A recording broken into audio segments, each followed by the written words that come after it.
Making different parts of your body heavy.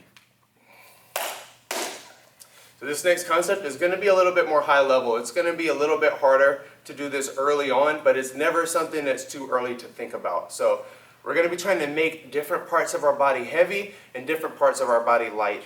I didn't really play around with this a ton until brown belt, but it's been super helpful, and you can start to use this idea to do some pretty cool things. So a great example is escaping the back, right? I would not recommend doing this with no hands, but as an exercise and practicing your weight distribution, you can try to do this with no hands. My buddy Matt Scaff escaped a deep, fully locked rear naked choke in a EBI tournament, EBI rules tournament from here with no hands. So it's definitely something you can play around with. If you seatbelt up on me and we fall down here, I want to open up my posture again, right? We kind of started with that one. And I want to make the back of my head and my shoulders as heavy as I can. Now I'm still going to need to break alignment with his shoulders a little bit to get out of this rear naked choke. If my shoulders stay aligned with his, I'm never going to get out. I've got to get even just a little bit of a break in the alignment there. The back of my head and my shoulders are going to be as heavy as possible. I'm not just dead weight here. I'm a little more than that. And I'm not driving off my toes, but I'm just actively trying to make my shoulder and the back of my head as heavy as possible. Try to pull me to the other side or move me around a little bit.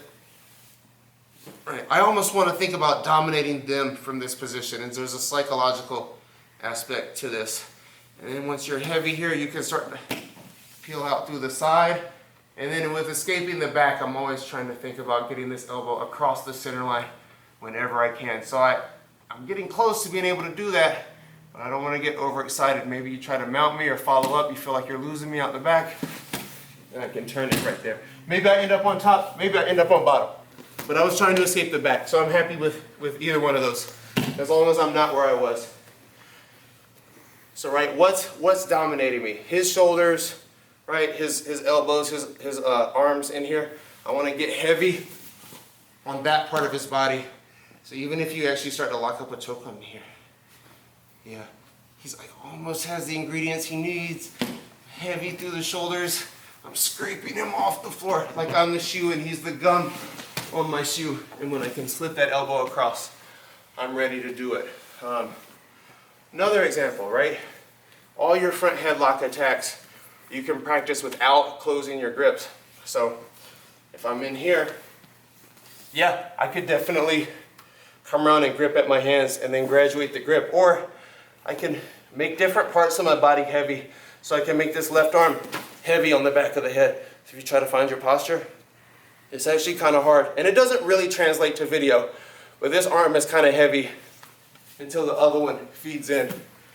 Same thing if I'm in here, I can settle my arms heavy. We talked about that open elbow. I can drape my arm over the elbow here and kind of lean on it, right?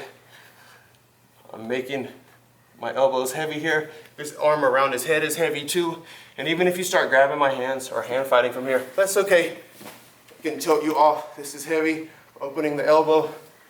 I can start trapping the arms and finding different guillotines or arm triangles in there. So anytime you can make one part of your body heavy, if he's ankle locking me or attacking my legs, if I get heavy with my leg, almost trying to push my foot through the floor, it's going to be harder for him to pass the leg across, and then I can start to actually build weight up on top of that limb. So just play around with the weight distribution and the feeling in your own body.